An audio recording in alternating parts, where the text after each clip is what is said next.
Movable desk आहे. त्याचा वापर विद्यार्थी अभ्यासासाठी करू शकतात. घरातील इतर व्यक्ती सुद्धा करू शकतात. गरज नसताना तो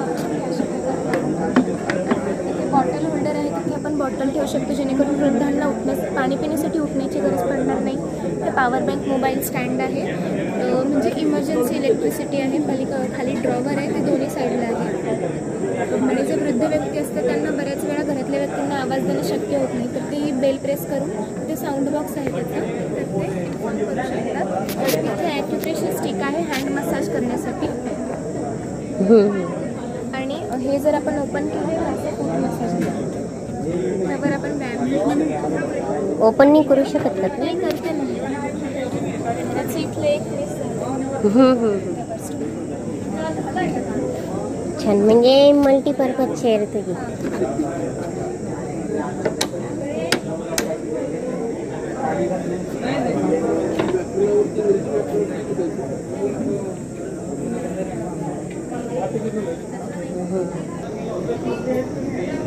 हां सांग बेटा.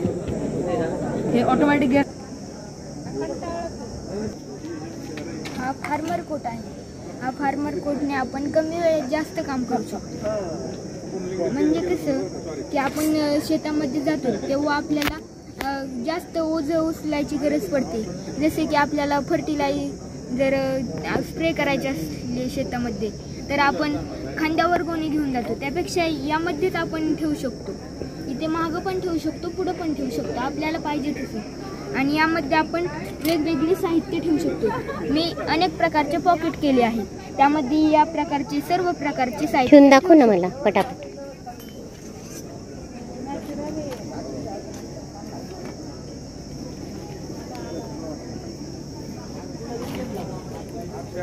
जे शेती उपयुक्त सामान आहे ते आपण यामध्ये ठेवू शकतो.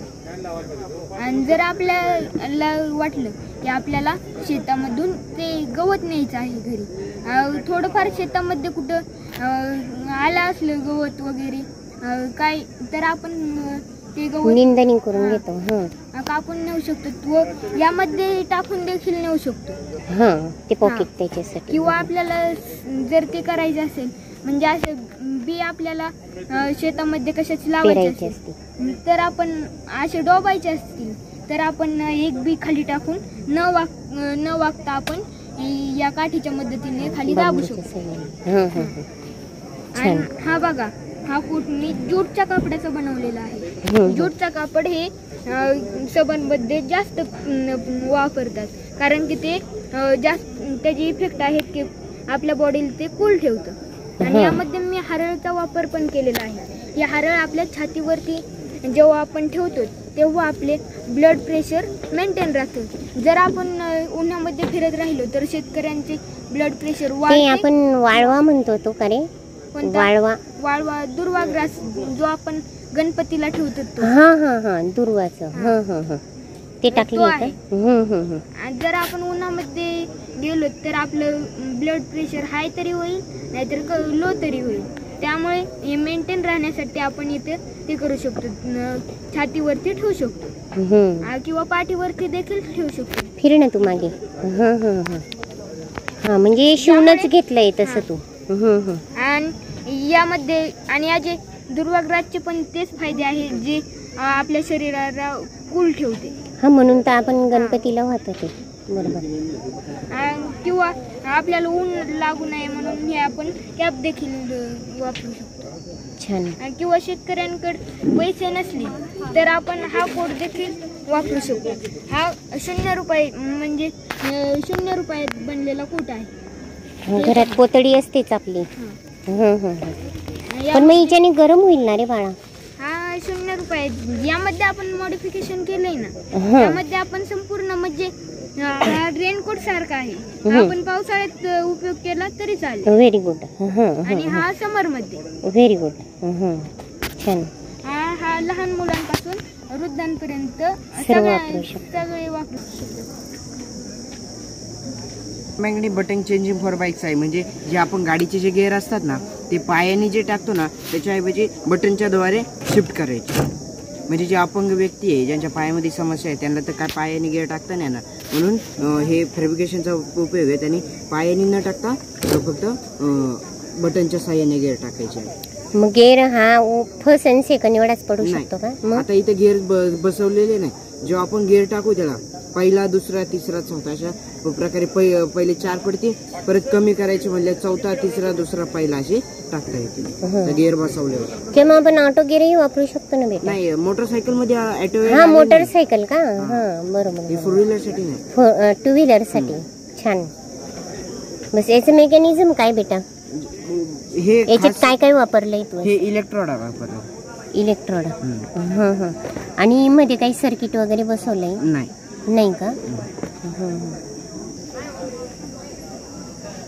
हे आपण जे ऐकायला थोडक्यात बघितलं तर कामगार कसं 10 ते 15 दिवसासाठी एका जागेवर असते ते, मग त्यांना दुसरीकडे जायचं म्हणलं तेवढा भागातलं ऊस तुटला की ते दुसरीकडे जाते. त्यामुळे त्यांनी मग ते झोपडीसाठी खांबे रावलेले असते ते, बरोबर आहे का नाही? मग ते तारपत्री हातात त्याला भरपूर वेळ जातो ते खांबे लावलेले काढायला. ते आपण एकदम अशी फोल्डिंग प्रकारची अशी झोपडी बनवलेली, एकदम अशी फोल्डिंग प्रकारची झोपडी, फोल्डिंगची झोपडी करू शकतो. फोल्डिंग प्रकारची झोपडी बनवलेली. तसंच थोडक्यात ते जर लांब जर ऊस तोडा गेलं तर त्यांच्या घरी कोण नसतं, त्याच्यामुळं मग आपण त्यांचं पाऊस आला त्यांचं सरपण कपडे भिजतात, त्याच्यामुळे आपण वर शेड हे केलं. आणि ती जर दुर्गम भागात असली तिथं लाईटची सुविधा नसते, त्याच्यामुळे मग आपण सोलर पॅनल बसवला आहे जेणेकरून हे काय ही लाईट लागते. आणि ही त्याच्या प्राथमिक गरजा ही थोडक्यात ते टॉयलेट, मुएबल. हां मुएबल म्हणजे ते जिथं जातात तिथं ते नेऊ शकतात. हां, परत त्यांचं स्नानगृह, ही पाण्याची टाकी. छान. तू कुठला बेटा? कॉस्ट इफेक्टिव्ह चॉपिंग मशीन बनवलेलं आहे मॅडम. जे मोठमोठे लग्न समारंभ असतात त्यात भाजीपाला तर वेस्ट जो असतो भाजीपाला वेस्ट, ते आता काय कामाला नाही, आपण फेकूनच देणार, काय उपयोगच नाही त्यासाठी बनवायचं. सर्वात अगोदर हे वेस्ट ह्याच्या खाली ठेवायचे. ठेवल्यानंतर या प्रकारे बारीक तुकडे करून घ्यायचे. त्याचे बारीक तुकडे केल्यानंतर त्याचं आपण कंपोस्ट खत बनवू शकतो. जेव्हा हा प्रोजेक्ट नागोळे सरांनी बघितला ते तिकडं फुलगावला, तेव्हा ते म्हणाले आपण किचन वेस्टपासून बायोगॅसही तयार करू शकतो. तर उत्तम प्रतीचा बायोगॅस तयार करू शकतो. हे दरोडे सर आहेत. दरोडे सर आत्ता ते घरी बायोगॅस बनवून म्हणजे कालवण वगैरे करतात. ते घरोघरी जाऊन ते शेजारच्या माणसांचे किट आज बनवलेले शेतकऱ्यांसाठी शेंगा फोडणी चॅनल फक्त शेतकऱ्यांसाठी बनवले, कारण हे शेतकऱ्यांचे कमीत कमी कष्ट व्हावे, कष्ट कमी करून घेणे. आणि सध्या महाराष्ट्रामध्ये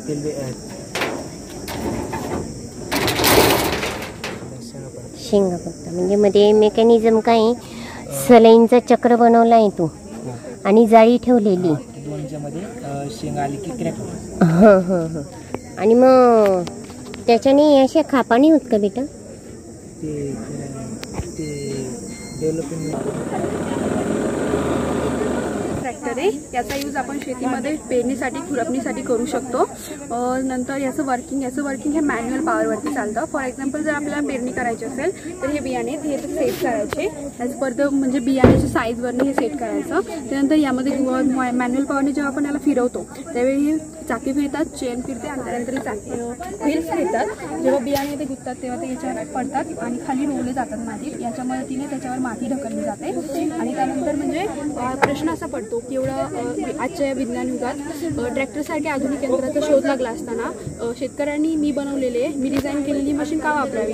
त्याचं पहिलं कारण म्हणजे याची कॉस्ट. मला बनवण्यासाठी 5 ते 6 हजार रुपये लागले, त्यामुळे ही कॉस्ट एका सामान्य शेतकऱ्याला परवडण्या इतकी आहे. त्याचं दुसरं कारण म्हणजे याची साईज आणि वेट ट्रॅक्टर इतकी नाही आहे. सो ट्रॅक्टर ज्या ठिकाणी जाऊ शकत नाही त्या ठिकाणी आपण याचा यूज करू शकतो. त्यानंतर म्हणजे शेतात जेव्हा खूप गवत वगैरे उगवतो परत बागेत, तेव्हा मजूर वगैरे घेतो खुरपणीसाठी, आणि आजकाल तर मजूर पण नाही मिळत आहे, त्यांना पैसे पण द्यावे लागतात खूप. त्याच्याऐवजी जर आपण याचा यूज केला तर आपले पैसेही वाचतील, कष्टही वाचतील आणि वेळही वाचेल. याच्या मदतीने आपण एकाच दिवसात 15 ते 20 गुंठे शेती खुरपणी किंवा पेरणी करू शकतो. म्हणजे जवळपास यंत्रणी दाखवली बेटा तू खुरपणीची त्याची? हो. दाखवले नाही का की दाखवले? अजून आलेच नाही पुढे actually. बाकी आहे का अजून तुझं? हो का?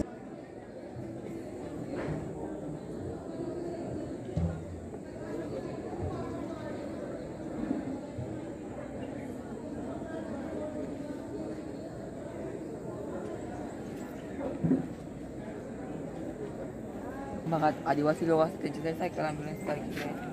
त्याच्यामध्ये आपण सर्व प्राथमिक सोयीसुविधा केलेल्या आहेत. पिण्यासाठी पाणी बॉटल आहे, प्रथमोपचार पेटी आहे, तिथे छोटे बेसिन तयार केलं. जर पेशंटला उलटी आली तर डेटॉल, ऑक्सिमीटर, थर्मामीटर, पेशंटला अशक्तपणा आला असेल तर सलाईन आहे. जर इंजेक्शन द्यायचे असेल तर सिरिंज उपलब्ध आहे. आणि जर सिरियस पेशंट असेल त्यासाठी आपण ऑक्सिजन सिलेंडर सुद्धा ठेवलेला आहे. आणि मास्क लावलेला आहे, वरती फॅन लावलेला आहे आणि ते आपण सोलर पॅनल लावलेला आहे. त्याच्यामुळे त्याने मागे पुढे आणि आजच्या बाजू सौर दिवे लावलेले आहेत. म्हणजे हे आपल्याला रात्रीच्या वेळी सुद्धा उपलब्ध वापरता येते. म्हणजे सौर ऊर्जेवरती चालवते. सौर ऊर्जेवर सौर दिवे लावलेले आहेत. सेफ्टी बॅग आहे. म्हणजे आजकाल कसं महिला वगैरे असुरक्षित आहेत ना, तर त्यांना त्यांच्या सेफ्टीसाठी प्रोजेक्ट बनवलेला आहे. आता ह्याच्यामध्ये माहिती का, आपण सपोज आता एखादी महिला चालली ना, तर त्या महिलेचा कोणी ते पाठलाग करते, तिला माहिती ना, मग त्या व्यक्तीला घाबरवण्यासाठी किंवा आजूबाजूच्या लोकांना अलर्ट करण्यासाठी ना आपण ना याच्यामध्ये ना पोलीस सायरन यूज केलेला आहे. जेव्हा आपण स्विच ऑन करू ना तेव्हा ना पोलीस सायरनचा आवाज येईल. ह्याच्यामध्ये वेगवेगळे पण आवाज येतात, ॲम्ब्युलन्स येतो, वेगवेगळे आपल्याला जो पाहिजे तो आपण चेंज करू शकतो. त्यानंतर सेकंड पॉईंट काय आहे, इथे जे स्विच आहे, सपोज आता आपण चाललो ना, आपल्या बॅक साईडने कुणीतरी आलं आणि त्याने आपल्याला टच केलं किंवा पकडण्याचा प्रयत्न केला, फक्त आपण स्विच ऑन करायचं, तेव्हा इथे करंट क्रिएट होईल. त्यानंतर थर्ड पॉईंट काय आहे, जेव्हा आपण चाललो एखाद्या मुलीला किंवा महिलेला जर किडनॅप वगैरे केलं तर घरच्यांना कसं इन्फॉर्म करायचं, त्यासाठी ना आपण हे जे किट आहे ना हे आपण ना बॅगमध्ये बसवलेलं आहे GPS आणि GSMचं. म्हणजे फक्त आपण जेव्हा हे स्विच ऑन करू तेव्हा ॲटोमॅटिक आपल्या घरच्यांना हे जाईल, मेसेज जाईल, अशा प्रकारची लिंक जाईल. ती लिंक ओपन केल्यानंतर आपलं जे लाईव्ह लोकेशन आहे ना ते आपल्या घरच्यांना दिसू शकतं. आपलं लाईव्ह लोकेशन ह्याच्या मदतीने ते आपल्यापर्यंत पोहोचू शकतात. आणि त्यामध्ये ना आपण एक स्पाय कॅमेरा पण ॲड केलेला आहे, म्हणजे जेणेकरून आपण जिथे कुठे असू तिथला आजूबाजूचा जे आवाज किंवा जे काही कोणाचं बोलतो, आपण कोणासोबत बोलतोय ते आपल्या घरच्यांना दिसू शकतो. दाखवू का ते कसं दिसतं ते? हा, तेच वर्किंग करून दाखवू. हा केअर कॅनवाला आहे. केअर कॅन, ठीक आहे. केअर कॅन ॲपच्या साह्याने आपण लाईव्ह लोकेशनही पाहू शकतो. लोकेशन नाही, लोकेशन पण कळू शकतो, कॉल पण करता येऊ शकतो त्यामुळे. आणि आपण जे कोणासोबत बोलतोय किंवा काय करतोय ना ते आपल्या घरच्यांना सगळं दिसू शकतं. हा कॅमेरा अशी रात्रीच्या टायमाला जे फोटो वगैरे व्यवस्थित येण्यासाठी ही लाईट रात्रीच्या टायमाला ऑन होते. आणि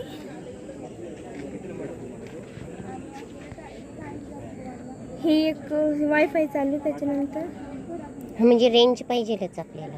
हो, रेंज भेटते, त्यासाठी आपण वायरलेस ह्याचं कनेक्शन दिलेलं आहे वायफायचं. ते वायफायचं किट आहे. हो का?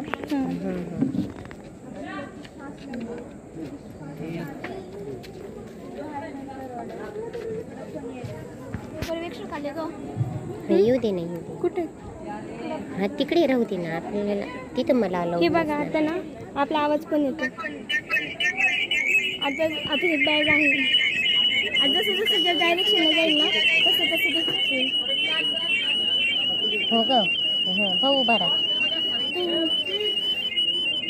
तो पण दिसतो. तुझा चेहरा जसं बॅग घेऊ आपण. म्हणजे आपल्याला सिच्युएशन समजू शकते, आजूबाजूचा आवाज वगैरे. आणि ते ना कॉलचा ऑप्शन पण आहे, आपण कॉल पण करू शकतो, परत व्हिडिओ पण काढता येऊ शकतो आपल्याला अशा प्रकारचा. आणि तो घरी पण सेंड करतो, म्हणजे आपल्या घरच्यांना आपल्याला कॉल पण करता येऊ शकतो. आणि पोलीस स्टेशनला पण सेंड करता येतो, सेव्ह पण करता येतो मोबाईलमध्ये. हो का? हो. मी हे काय ॲपद्वारेच केलं तुम्ही? हा, म्हणजे जे स्पाय कॅमेराचं जे आहे ना त्या ॲपवरच करायचं. बाकी हे ना GPS वगैरे ते आपल्याला मेसेज येतो डायरेक्ट. आपले रेग्युलर मेसेज का? हो, मेसेज येतो तो. की त्याला लिंक जोडावी लागते? लिंक वगैरे नाही, ते ऑटोमॅटिक लिंक येते. ऑटोमॅटिक लिंक येते. आपण जेव्हा स्विच वगैरे ऑन करू ना फक्त लिंक यायला थोडं, म्हणजे ह्याचा रेंजचा प्रॉब्लेम पण असू शकतो वगैरे, नाही का बाकीचं, त्याच्यामुळे लिंक थोडी लेट पण जाऊ शकते, 4 मिनिटं वगैरे, एवढंच फरक येऊ. हे तू केलं तर तू म्हणते की समोरच्या व्यक्तीला करंट लागतं, मग हे आपल्याला नाही लागत का? नाही, हा ते सांगते ना तुम्हाला का, कारण मग पहिल्यांदा आम्हाला पण असंच क्वेश्चन विचारला डिस्ट्रिक्ट लेवलला का नाही बसणार नाही का, पण तेव्हा म्हणजे आम्ही आधी अगोदर पण आम्हाला हा क्वेश्चन पडला होता की आपल्याला नाही का बसणार. पहिल्यांदा आम्ही काय केलं, ते जे ह्याचं आहे ना ॲल्युमिनियमचं, हे आम्ही अख्ख्या बॅगला लावलं होतं आणि त्याला ही अशी कलरची ही तार आहे ना, ही तांब्याची, ती तार आम्ही जोडली होती. पण जेव्हा मी पाठीवर घेतली, जेव्हा मी स्विच ऑन केली तेव्हा मला करंट बसला. मग नंतर काय केलं आम्ही, ही जी सगळीकडे लावली होती ती सगळी काढून टाकली, फक्त एवढ्या एरियात ठेवली. आणि नंतर मग आणि का होत नाही इलेक्ट्रिसिटी पास, कारण की ना हे सगळं प्लॅस्टिक पण आहे, त्याच्या आतून परत ते पोकळ जागा वगैरे आहे ना, आणि ते ना नॉन कंडक्टर असल्यामुळे इलेक्ट्रिसिटी पास होत नाही. पण जेव्हा ॲल्युमिनियमचं आम्ही लावलं तेव्हा ती पास झाली ना, त्याच्यामुळे म्हणलं आता इकडे काहीच नाही आहे. आणि नंतर मग आम्ही एवढं करून पाहिलं, परत मी पाठीवर घेतली बॅग, स्विच ऑन केलं तर मला नाही बसला. पण मग नंतर सरांनी पाहिलं टेस्टरनी घेऊन, तर ते तिथंच होतं. बाकी मग इकडे वगैरे पाहिलं तर बाकी कुठेच नव्हतं. आलं आणि हळद काढायचं मशीन. आपल्याला हळद आणि आलं काढायला मानवशक्ती खूप लागते आणि आपल्याला एका एकराला 15 ते 20 माणसं लागतात. बरोबर. आणि त्यांचा खर्च 300 रुपये असतो पर दिवसाची हजरी. वापरलंय तिथं 2 फण आहेत, त्या साईडला आणि त्या साईडला. इथं 10 mm रॉड आहे. आपण आलं खोदून काढतो खोऱ्याने नाहीतर कुदळी. ते काम हा हार्वेस्टर करतो. हे मेटल ब्लेड खाली जातं, आपलं सरी नाहीतर वाफा असते, मग ती सरी अशी उंच असते ना. बरोबर. सोलार ड्रायर बनवलंय मी फॉर ॲग्रिकल्चर. म्हणजे शेतकरी जे धान्य पिकवतात ते त्यांना वाळवायला त्रास होतो, म्हणजे बर्ड्स खातात, इन्सेक्ट्स, रोडंट्स आणि पोल्युशन, डस्ट, त्याचं सगळं त्यांच्या क्वालिटीवर इम्पॅक्ट होतो. सो हे अवॉइड करण्यासाठी हा एक ऑटोमेटेड सोलार ड्रायर बनवलाय मी. आता वर्किंग बघायचं दाखवू का? हो, वर्किंगच दाखव बेटा. इथे एक कीपॅड आणि डिस्प्ले लावला आणि user friendly display, so that आता बघा वेलकम वगैरे सगळं समजा. आणि आता बोर्ड मी स्वतः डिझाईन केलं.